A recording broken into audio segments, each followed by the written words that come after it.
स्वागत आहे आपल्या चॅनल मध्ये, ज्याचं नाव आहे विजन 24/7, जो देईल साथ संघर्षापासून यशापर्यंत। चला तर मित्रांनो, पहिला पीवायक्यू बघूया। तर पहिला पीवायक्यू काय आहे मित्रांनो, तिने मला पत्ता विचारला। ओहो, काय म्हणतोय, तिने मला पत्ता विचारला। हा भाऊसाहेब सांगितलं तर तयारच होता भाऊ। हा वाटच पाहून राहिला की कधी मला पत्ता विचारते आणि कधी मी तिला पत्ता सांगतो। काय म्हणतोय की तिने मला पत्ता विचारला। तर भाऊ, तिला पत्ता सांगणं सोड, पहिले हे सांग की हा कार्ड कोणता आहे। काय म्हणतो, तिने मला पत्ता विचारला, या वाक्यातील कार्ड ओळखा। तर मित्रांनो, हा क्वेश्चन WRD मध्ये आलेला हा क्वेश्चन आहे मित्रांनो। तर मित्रांनो, ऑप्शन बघूया। साधा भूतकाळ, रीती भूतकाळ, पूर्ण भूतकाळ की अपूर्ण वर्तमान काळ। तर बघा रे, अपूर्ण वर्तमान काळामध्ये काय होणार, तर अपूर्ण वर्तमान काळामध्ये क्रियापदाला त लागणार आणि प्लस आहे लागणार, बरोबर।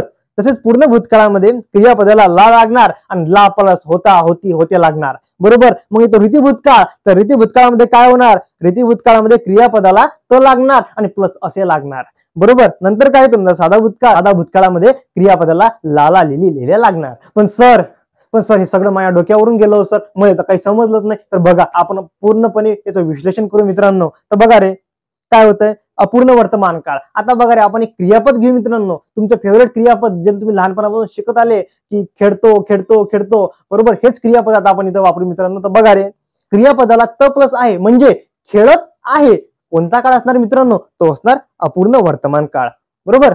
नंतर मित्रांनो बघू, नंतर येतो रीती भूतकाळ। रीती भूतकाळामध्ये त प्लस असे म्हणजेच काय, खेळत असे असं जर येत असेल तर कोणता काळ, तर तो काळ असणार आहे रीती भूतकाळ। नंतर उरला साधा भूतकाळ। आता बघा रे, क्रियापदाला ला लिहिलेल्या लागलं तर तो साधा भूतकाळ होतो। मग आता वाक्यात काय बघूया, तिने मला पत्ता विचारला। काय विचारला, क्रियापदाला काय लागले, क्रियापदाला लागले ला, ला लिहिलेल्या। क्रियापदाला काय लागलं यामधलं, तर यामधलं क्रियापदाला लागले ला, म्हणजे काय, हे वाक्य कोण्या काळातलं असन, तर हे वाक्य असन सर साधा भूतकाळातलं। म्हणजेच ऑप्शन हे काय, एकदम बरोबर आहे भाऊ। पुढे बघू रे, विधायक या शब्दाचा विरुद्धार्थी शब्द कोणता। आणि मित्रांनो, हा क्वेश्चन WRD मध्ये आला। हाच क्वेश्चन मित्रांनो माडामध्ये आला, सेम टू सेम भाऊ। मी म्हंटल भाऊ, हा जर एक क्वेश्चन रिपीट होऊन राहिला तर जे माझे सबस्क्रायबर आहेत मित्रांनो, त्यांच्या डोळ्यापासून पण मित्रांनो, त्याच्या डोळ्यासमोरून पण मित्रांनो हा क्वेश्चन गेलाच पाहिजे, म्हणून मित्रांनो हा क्वेश्चन मी आवर्जून घेऊन आलेलो आहे मित्रांनो। तर बघा रे, विधायक शब्दाचा विरुद्धार्थी शब्द कोणता, तर कोणता आहे विधायक शब्दाचा विरुद्धार्थी शब्द, तर बघा रे, विध्वंसक आहे, विजातीय आहे, विसंवाद आहे की विसंगत आहे।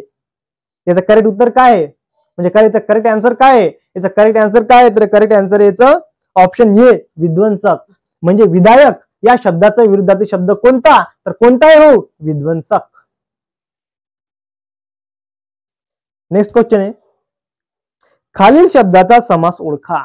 भाऊ, हा आता समास मधला क्वेश्चन आहे, बरोबर। याने शब्द दिला, कोणता दिला, पंचफळे। आता पंचफळे हा शब्दाचा म्हणते समास कोणता आहे, सांग पटकन, तर कोणता आहे भाऊ, तर कोणता आहे, द्विगु समास आहे, द्वंद्व समास आहे, बहुव्रीही समास आहे की अव्ययभावी समास आहे। तर बघा रे, अव्ययभावी समासामध्ये काय होते, काही संस्कृत उपसर्ग लागून येतात, म्हणजे कसे, आ यथा प्रति म्हणजेच काय, आमरण, यथापासून यथाक्रम, प्रतिपासून तर प्रतिदिन, बरोबर। नंतर काही अजून शब्द येतात, म्हणजे कसे, घरोघरी, दारोदारी, आणि काही फारसी उपसर्ग पण आहेत मित्रांनो, बरोबर। कोणते आहेत ते, तर बघा रे, ते आहेत बेदरबेला गैरबिन हरबर, बेदरबेला गैरबिन हरबर। आठवण कसं ठेवायचं, असंच म्हणायचं भाऊ की बेदरबेला गैरबिन हरबर, बेदरबेला गैरबिन हरबर, बस ह्याच भाषेत आठवण ठेवायचं, बरोबर।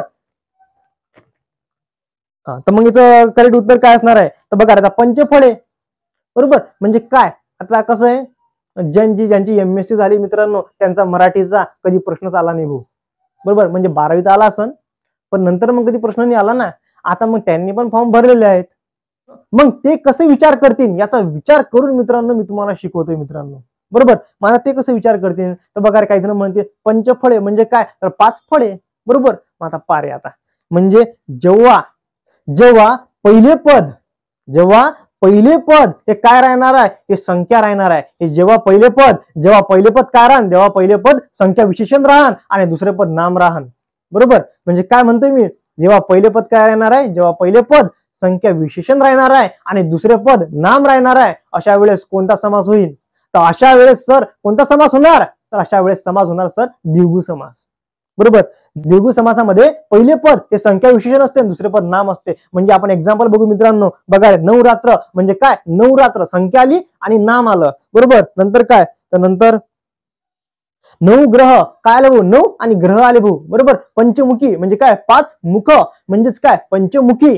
बरोबर. म्हणजे काय, स्टार्टिंग मध्ये काय येणार, म्हणजे पहिले पद काय असन, तर पहिले पद म्हणजेच काय रे, पहिले पद म्हणजे स्टार्टिंग मध्ये काय असन, तर स्टार्टिंग मध्ये काय असणार, तर स्टार्टिंग मध्ये असणार संख्या विशेषण आणि नंतर काय असन, नंतर असणार नाम. आणि संख्या विशेषण आणि नाम असं जर तुम्हाला दिसलं की म्हणजे पहिले पद संख्या विशेषण आणि दुसरे पद नाम दिसल, तर समजून घ्यायचा तो कोणता समास आहे, तो समास आहे द्विगु समास. बरोबर. पुढे बघू रे. प्रवीण या शब्दाचा समानार्थी नसलेला शब्द शोधा. आणि मित्रांनो हा question WRD junior scientific assistant साठी आलेला आहे. बरोबर. 2023 मध्ये आलेला आहे मित्रांनो हा. चला तर मित्रांनो मग प्रश्न बघू काय म्हणतोय. प्रवीण या शब्दाचा समानार्थी नसलेला शब्द सांगा. बघा रे आता या ऑप्शन आहे कुशल, ऑप्शन बी हुशार, ऑप्शन सी तजवीन, ऑप्शन डी निपुण.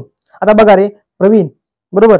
प्रवीण या शब्दाचा समानार्थी शब्द कोणत्यात पहिले ते शोधा. आता प्रवीण म्हणजे काय, एखाद्या गोष्टीत निपुण आहे, एखाद्या गोष्टी हुशार आहे, एखाद्या गोष्टी काय कुशल आहे. बरोबर. मग आता हुशारी झालं, कुशली झालं, निपुण झालं, उरलं काय, तर उरलं ऑप्शन सी म्हणजेच काय तजवीन. म्हणजे करेक्ट उत्तर काय, याचं करेक्ट उत्तर आहे तजवीन. म्हणजेच प्रवीण या शब्दाचा समानार्थी नसलेला शब्द कोणता, तर ऑप्शन सी तजवीन.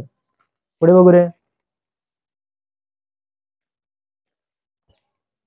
हा पुढचा प्रश्न मित्रांनो अलंकार या चॅप्टर मधून आलेला आहे मित्रांनो. तर बघा रे काय म्हणतोय, ओट कशाचे देठची फुलल्या पारिक जातकाचे. काय म्हणतोय, ओट कशाचे देठची फुलल्या पारिक जातकाचे. तर बघा रे ऑप्शन ए यमक अलंकार, ऑप्शन बी श्लेष अलंकार, ऑप्शन सी अपनुती अलंकार आणि ऑप्शन डी उपमा अलंकार. तर बघा रे हा क्वेश्चन पण मित्रांनो WRD मध्ये आलेला आहे मित्रांनो. तर बघूया क्वेश्चनचं उत्तर काय असणार आहे मित्रांनो. ओट कशाची देठची फुलल्या पारिक जातकाचे.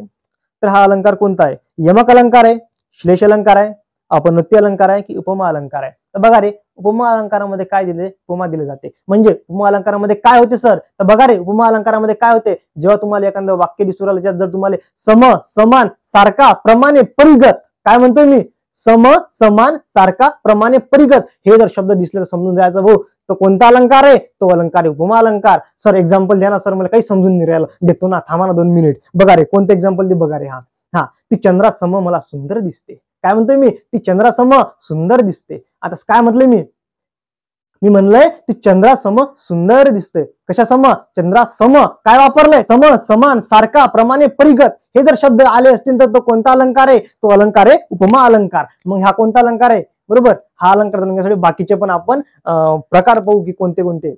नंतर येतो श्लेष अलंकार. मग श्लेष अलंकारामध्ये काय आहे सर, अभ्य काहीच नाही श्लेष अलंकारामध्ये. श्लेष अलंकार म्हणजेच काय, तर श्लेष अलंकार म्हणजे डबल मिनिंग.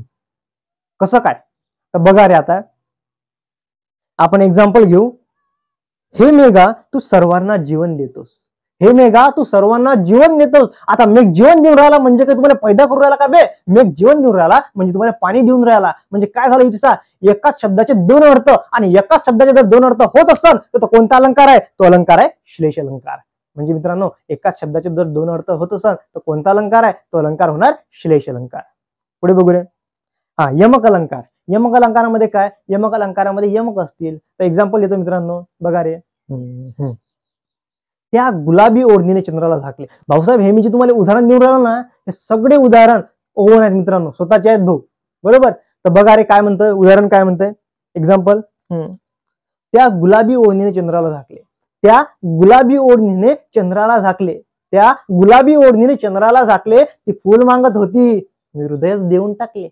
बघा रे काय होतं इथसा, झाकले आणि टाकले, झाकले आणि टाकले. काय झालं, हे काय झाकले आणि टाकले काय झालं, हे झाले रायमिंग वर्ड्स. बरोबर. आणि जेव्हा मित्रांनो रायमिंग वर्ड्स येतील, जेव्हा यमक येतील, तो अलंकार कोणता होणार, तो अलंकार कोणता होणार, तो अलंकार होणार यमक अलंकार. म्हणजे जेव्हा मित्रांनो असे यमक येतील, झाकले आणि टाकले अशा सारखे यमक येतील, तो अलंकार होणार यमक अलंकार. आता उरला कोणता, उरला अपनुती अलंकार. मग सर अपनुती अलंकार मध्ये काय होतं सर, ते पण आम्हाला सांगून द्या ना सर. तर बघा रे अपनुती अलंकार म्हणजे अपनुतीचा अर्थच काय मुळात, तर अपनुतीचा अर्थच आहे मित्रांनो लपवणे. मग आता एखादी गोष्ट लपवली जाते. आता समजा आता आपण बाजारात गेलो, 1 किलो आंबा आणला भाऊ. बरोबर. 1 किलो आपण आंबे आणले. बरोबर. 1 किलो आंबे आणले आणि आता काय ते दुसरं खाऊन पाहिलं एखादी फळ खाल्ली भाऊ आणि नंतर जशी खाल्ली तसं एकदम इतका गोड लागला तो आणि एकदम आपल्या मनातून निघालं की भाऊ हे आंबा नाही हे साखरच आहे. बरोबर, म्हणजे हे आंबा नाही म्हणजे साखरच आहे म्हणते. बरोबर, तसंच मित्रांनो जेव्हा लपवल्या जाते, थोडक्यात मित्रांनो हे उपमेय नाही म्हणते, उपमानच आहे असे जेव्हा सांगितले जाते तेव्हा कोणता अलंकार? तेव्हा अपूर्णती अलंकार. म्हणजे हे आंबा नाही हे साखरच आहे असं सांगून राहिलं तर कोणता अलंकार होणार? अपूर्णती अलंकार. इथं काय सांगितलं मित्रांनो? हे ओठ कशाचे? देठची फुलल्या पारिक जातकाचे. काय म्हणतोय? हे ओठ कशाचे? देठची फुलल्या पारिक जातकाचे. काय इथं काय झालं? इथं लपवलं का मित्रांनो? बरोबर, मग जिथं लपवलं असं तुम्हाला वाटतं की भाऊ इथं काहीतरी लपवलंय, बरोबर, इथं लपवलंय तर कोणता अलंकार? इथं होणार अपूर्णती अलंकार. म्हणजे ऑप्शन सी काय असणार याचं? या क्वेश्चनचं ऑप्शन सी एकदम बरोबर उत्तर असणार मित्रांनो. पुढे बघू. बंटी क्रिकेट खेळतो. काय म्हणतोय? बंटी क्रिकेट खेळतो. या वाक्यातील म्हणते प्रयोग ओळखा. बरोबर, आणि हा क्वेश्चन मित्रांनो ITI मध्ये आलेला आहे. बरोबर, म्हणजे टेक्निकल एक्झामचा क्वेश्चन आहे मित्रांनो. बघा आता, तर बंटी क्रिकेट खेळतो हा प्रयोग कोणता आहे म्हणते? तर संयुक्त प्रयोग आहे, कर्मणी प्रयोग आहे, कर्तरी प्रयोग आहे की भावे प्रयोग आहे? सगळ्यात आधी आपल्याला हे माहिती पाहिजे भाऊ यातलं क्रियापद कोणतं आहे? यातलं क्रियापद कोणतं आहे? यातलं क्रियापद खेळतो सर. बरोबर, मग माहिती पाहिजे आपल्याला यातलं कर्म कोणतं आहे? कर्म काय आहे? कर्म क्रिकेट आहे सर. बरोबर, नंतर माहिती पाहिजे आपल्याला की यातला कर्ता कोण आहे? सर कर्ता बंटी आहे सर. तर बघा रे, मग आता आपल्याला कर्ता सापडला, आपल्याला कर्म सापडलं, आपल्याला क्रियापद सापडलं. मग आता बघा रे, जेव्हा कर्त्याचे लिंग आणि वचन बदलले आणि तेव्हा क्रियापदावर परिणाम होत असन, म्हणजे कर्त्याचं जर लिंग किंवा वचन बदलून क्रियापदावर परिणाम होत असन तर तो कोणता प्रयोग होणार? तर तो प्रयोग होणार भाऊ कर्तरी प्रयोग. भाऊ याच्यापेक्षा आपण डिटेलमध्ये शिकू शकतो पण आपण याच्यासाठी स्पेशल लेक्चर घेऊ मित्रांनो.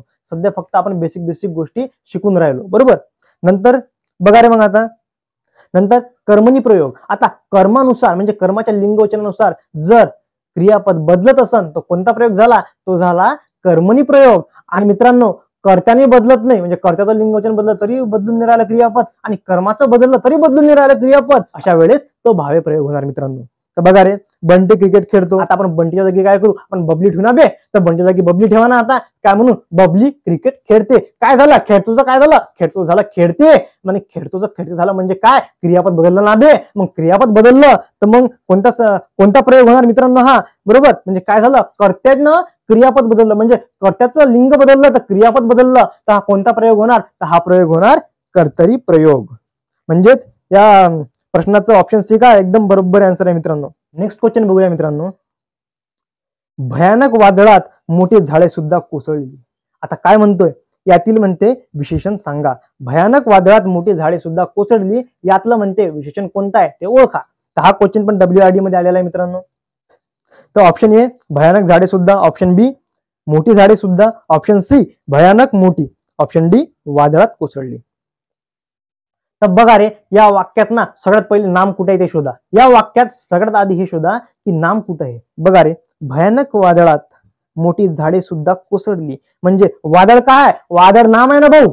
बरोबर, झाड काय? झाड पण नाम आहे ना भाऊ. मग आता काय? आता ऑप्शन बघा, भयानक झाडे, झाड आहे म्हणजे नाम आहे भाऊ, हे होऊ शकत नाही. ऑप्शन बी मोठी झाड, परत नाम आलं सर, हे पण होऊ शकत नाही. बरोबर, ऑप्शन डी पा वादळात कोसळली, वादळ पण नाम आहे, हे पण नाही होऊ शकत. मग ऑप्शन सी उरलं भयानक आणि मोठी. बरोबर, मग काय आहे? ऑप्शन सी काय? एकदम बरोबर आहे भाऊ. काय विचारलंय? भयानक वादळात मोठी झाडे सुद्धा कोसळली, यातलं विशेषण सांगा. तर कोणतं आहे? भयानक आणि मोठी. बरोबर, ऑप्शन सी काय? एकदम बरोबर आहे भाऊ. पुढे बघू. हा पुढचा क्वेश्चन पण मित्रांनो WRD ज्युनियर सायंटिफिक असिस्टंट साठी आलेला क्वेश्चन आहे मित्रांनो. तर बघा रे, पुढील शब्द समूहांनी तयार होणारी योग्य वाक्यरचना निवडा. बघा रे, तर तो माणसाच्या अंगीची काठी करू शकतो काहीही साध्य असली. तर बघा रे, ऑप्शन ए अंगीची म्हणजे नेमकं यामध्ये काय करायचंय भाऊ? यामध्ये फक्त तुम्हाला एक वाक्य बनवायचंय, बरोबर पद्धतशीर लावायचंय. बरोबर, तर ऑप्शन ए काय आहे? अंगीची काठी असली तरी काही करू शकतो माणसाच्या साध्य होऊ शकत नाही. ऑप्शन बी अंगी माणसाची असली चिकाटी तर तो साध्य करू शकतो काहीही.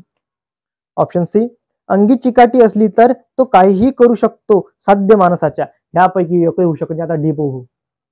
माणसाच्या अंगी चिकाटी असली तर तो काहीही साध्य करू शकतो. बरोबर आहे, माणसाच्या अंगी काही म्हणजे माणसाच्या अंगी चिकाटी असली तर माणूस काहीही साध्य करू शकतो. एकदम बरोबर आहे भाऊ, इथेही बरोबर आहे आणि जीवन आपल्या लाईफ मध्ये बरोबर हे वाक्य ठरतं मित्रांनो. बघा रे, अजूनही जे नवीन असतील आणि ज्यांनी चॅनलला सबस्क्राईब केलेलं नसेल तर भाऊ त्यांनी चॅनलला सबस्क्राईब करावं, लाईक करा आणि व्हिडिओला शेअर पण करा मित्रांनो. बरोबर, तुमचे जेवढा सपोर्ट मिळेल मित्रांनो तेवढेच मित्रांनो आम्ही डेली व्हिडिओ आणण्याचा प्रयत्न करणार मित्रांनो. आधी फक्त सोमवारी व्हिडिओ अपलोड होता, आता सोमवारी आणि शनिवारी पण अपलोड होणार आहे मित्रांनो. बरोबर, असं म्हणजे हफ्त्यातून 2 वेळा होणार मित्रांनो अपलोड. पण मित्रांनो जर तुम्ही आणखी सपोर्ट वाढवला मित्रांनो तर आम्ही हे व्हिडिओ डेली पण अपलोड करू शकतो मित्रांनो. तर मित्रांनो या चॅनलला सपोर्ट करा मित्रांनो आणि प्रेम द्या. तर बघा नेक्स्ट क्वेश्चन काय, वाल्मिकीच्या ग्रंथाचे नाव काय? हा पण क्वेश्चन WRD मध्ये विचारलेला आहे. तर काय, option A Raghuvansh, option B Mahabharata, option C Ramayana, option D Dnyaneshwari.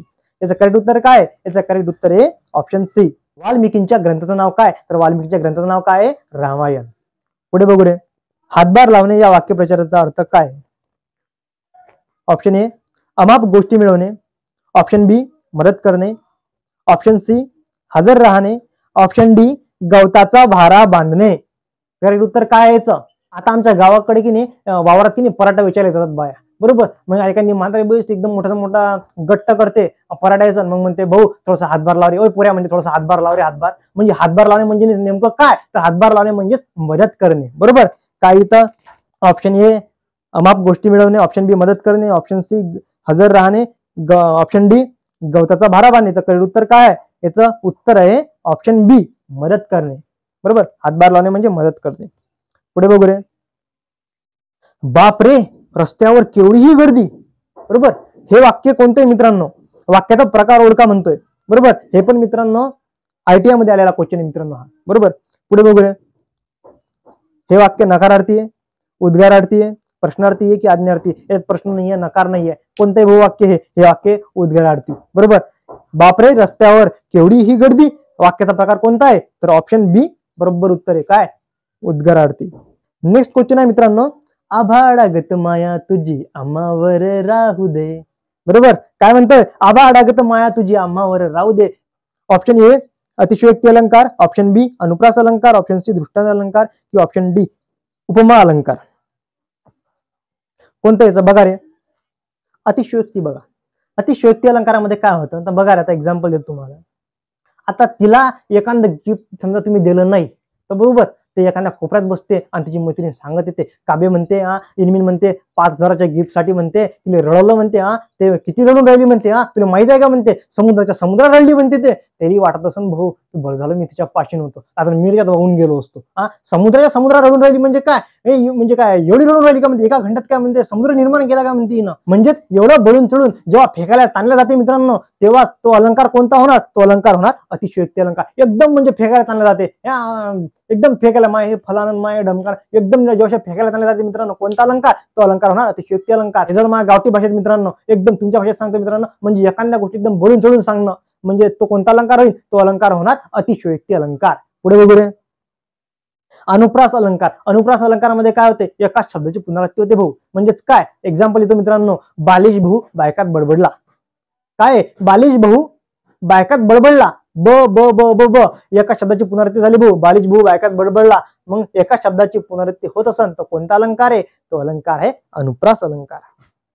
आता दृष्टांत अलंकारामध्ये काय भाऊ? दृष्टांत राहतील. बरोबर, पुढचा प्रकार कोणता आहे? उपमा अलंकार. मी काय म्हणलंय? सम समा सारखा प्रमाणे परिगत हे जर असेल तर कोणता अलंकार होईल? तो अलंकार होणार उपमा अलंकार. आणि याच्यात काय दाखवलंय? आभाळागत माया तुझी आम्हावर राहू दे. कोणता अलंकार आहे? बरोबर, आभाळागत म्हणतोय. बरोबर, आभाळागत म्हणतोय सम समान सारखा प्रमाणे परिगत, तर हा अलंकार झाला उपमा अलंकार. भाऊ काय गाणे होते भाऊ पुढचे? आभाळागत माया तुझी आम्हावर राहू दे. आणि भाऊ आताचे गाणे भाऊ माझा लाईना भाऊ माझ्याकडे आला म्हणजे दादा व्हिडिओ बघ म्हणे. मी व्हिडिओ बघितला, त्यामध्ये होतं बदो बदी म्हणे मोका मिले कदो कधी. मग म्हटलं हे काय रे भाऊ? तो म्हणे गाणं आहे. बाळा हे गाणं नाही रे बाळा, हे गाणं नाही, हे टॉर्चर आहे भाऊ. गाणं तर असे भाऊ, ते आता नवीन गाणं नाही आलं नाही का मित्रांनो? काय त्याचे शब्द आहेत मित्रांनो? चोरू चोरू न पाहत एका पाखरूला जात. अरे काय म्हणजे काय शब्द आहे मित्रांनो? आणि हे भाऊ गाणं ऐकल्यावर म्हणलं हे कसलं गाणं आहे भाऊ? बरोबर, कॉमेडी करतोय की गाणं करतोय? पुढे बघू रे भाऊ, आपल्याला काही घेणं नाही भाऊ, कोणी काही पण करो, जाऊ द्या, आपापलं स्वतंत्र आहे. प्रत्येकाला आपापलं स्वतंत्र आहे भाऊ, कोणी काहीही करो. पुढे बघू, प्रतिक्षण या शब्दाचा समास ओळखा. ए तत्पुरुष समास, बहुव्रीही समास, द्विगु समास की अव्ययभावी समास. बघा रे, मी तुम्हाला आधीच सांगितलंय की काही संस्कृत उपसर्ग लागलेले असले म्हणजेच कोणता आ, यथा, प्रति हे जर उपसर्ग लागले तर कोणता समास होणार? तो समास होणार अव्ययभावी समास. कोणता समास होणार? तो समास होणार अव्ययभावी समास. इथं काय आहे? इथं प्रतीक्षण आहे, म्हणजे प्रतीक्षणा कोणता समास झाला तर हा अव्ययभावी समास झाला. अव्ययभावी समास कुठे? ऑप्शन डी मध्ये. ऑप्शन डी काय? एकदम बरोबर आहे भाऊ. पुढे बघू रे. तर बघा रे, तुम्हाला जर वाटत असेल मित्रांनो की नॉन टेक्निकलचा पार्ट या चॅनलवरती व्हावा, बरोबर, नॉन टेक्निकलचा म्हणजे मराठी ग्रामर मी घ्यावं, अजून जीएस पण घ्यावं, अजून रिझनिंग पण घ्यावं, तुम्हाला असं जर वाटत असेल तर मित्रांनो कमेंट करा. आणि मित्रांनो जर कमेंटी करून जीवावर असेल मित्रांनो त्या व्हिडिओला लाईक करा. मी लाईक आल्याला समजून की भाऊ याचं ठाम मत आहे की इथे नॉन टेक्निकलचा पण पोर्शन कंप्लीट व्हायला पाहिजे आणि मी नंतर नॉन टेक्निकलचा पोर्शन पण घेईन मित्रांनो. बरोबर, पुढे बघूया नेक्स्ट क्वेश्चन. मराठी व्याकरणाचे पाणिनी हा मान कुणाला दिला जातो? मराठी व्याकरणाचे पाणिनी हा मान कुणाला दिला जातो? तर बघा रे, दादोबा पांडुरंग तर्खडकर, नासी फडके, राजाराम शास्त्री भागवत की मोरा वाळंबे? उत्तर काय? त्याचं उत्तर आहे ये, दादोबा पांडुरंग तळखडकर. मराठी व्याकरणाचे पाणिनी कोणाला म्हणतात? दादोबा पांडुरंग तळखडकर. चला तर मित्रांनो इथे आपले एमसीक्यू संपलेले आहेत मित्रांनो. आपण एमसीक्यू म्हणजे थोडक्यात आपण एमसीक्यू नाही बघूया, आपण पीवायक्यू बघितले भाऊ. एमसीक्यू बरोबर, आपण पीवायक्यू बघितले. पीवायक्यू असे की अगोदरच्या टेक्निकल एक्झाम मध्ये आलेले आहेत मित्रांनो. आमच्याकडे जे टेक्निकल एक्झाम आहेत मित्रांनो, म्हणजे ते आमच्याकडे जे टेक्निकल एक्झामचे पीवायक्यू आहेत मित्रांनो, म्हणजे पेपर आहेत आमच्याकडे, त्यातून सगळे मी म्हणजे नॉन टेक्निकलचा पोर्शन काढलाय, एकत्र केलाय. मी बघितलंय भाऊ कोणता क्वेश्चन रिपीट झालाय, कोणत्या येण्याची शक्यता, हे सगळं बघून मित्रांनो म्हणजे खूप सारं विश्लेषण करून मित्रांनो तुमच्यापर्यंत हा व्हिडिओ मित्रांनो आणलेला आहे मित्रांनो. व्हिडिओ जर आवडला असेल मित्रांनो तर लाईक करा आणि शेअर करणे विसरू नका. आणि आले आहात चॅनलला सबस्क्राईब करणे विसरू नका मित्रांनो. तोपर्यंत आपल्या नेक्स्ट व्हिडिओची वाट पहा मित्रांनो. मी टॉक्झिकॉलॉजी पण घेऊन येणार आहे मित्रांनो. आणि तुम्हाला जर वाटत असेल की मराठी ग्रामर पण पूर्ण इथे शिकवलं जावं, रिझनिंग पण शिकवलं जावं, अदर नॉन टेक्निकलचा पार्ट शिकवला जावा, तर मित्रांनो कमेंट करा. आणि तुम्हाला काय वाटतंय ते तुम्ही मित्रांनो कमेंटमध्ये सांगा मित्रांनो. आणि कोणता डाऊट असेल तो पण मित्रांनो कमेंटमध्ये सांगा. बरोबर, चला तर मित्रांनो भेटू नेक्स्ट सेशन मध्ये मित्रांनो. तोपर्यंत चॅनलला सबस्क्राईब करा. आणि हो, एक्झाम कधी येऊ, अभ्यास करत राहा.